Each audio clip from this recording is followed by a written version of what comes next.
নমস্কার, আপনারা দেখছেন ঘরোয়া রান্না। আজ আমি আপনাদের সঙ্গে দারুণ টেস্টি একটি বোয়াল মাছের রেসিপি শেয়ার করব। দেখে নেওয়া যাক আজকের রেসিপি।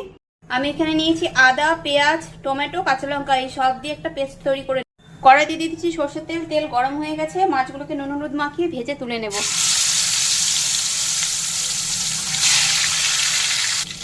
এভাবে উল্টে পাল্টে সব মাছগুলোকে ভেজে তুলে নেব। এবার ওই তেলে আলু দিয়ে একটু ভেজে নিয়েছি। দিয়ে দেবো ফোড়নের জন্য গোটা জিরে, তেজপাতা।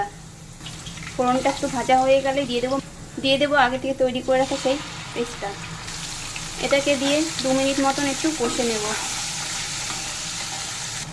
এবার দিয়ে দেবো জিরে গুঁড়ো, লঙ্কা, হলুদ গুঁড়ো, দেবো পরিমাণ মতন লবণ।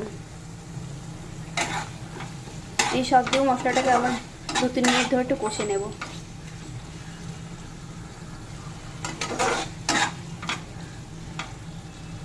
মশলা থেকে তেল ছেড়ে দিয়েছি, এবার একটু জল দিয়ে দেবো, একটু নেড়ে নেব। এবার ঢাকা দিয়ে আলুটা সেদ্ধ হতে দেবো। এবার ঢাকা খুলে দেখে নিচ্ছি, আলু সেদ্ধ হয়ে গেছে আর মশলাটাও ভালো করে কষানো হয়ে গেছে। এবার দিয়ে দেবো ঝোলের জন্য ছোটো পরিমাণ জল।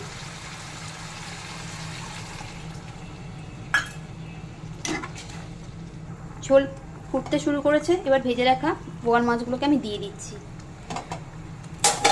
এভাবে একবার বোয়াল মাছ বানিয়ে দেখবেন, দারুণ টেস্ট হবে। সব মাছগুলোকে দিয়ে দিয়েছি, এবার ঢাকা দিয়ে 4-5 মিনিট মতন ফুটিয়ে নেব। ঢাকা খুলে মাছগুলোকে একটু উল্টে দিলাম।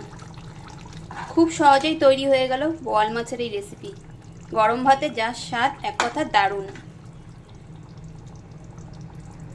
এবার কিছুটা গরম মশলা পাউডার ছড়িয়ে দিলাম। এবার আমি বোয়াল মাছগুলোকে প্লেটে সার্ভ করে নিয়েছি। আশা করছি আপনাদেরও খুব ভালো লাগবে, একবার এভাবে বানিয়ে দেখবেন।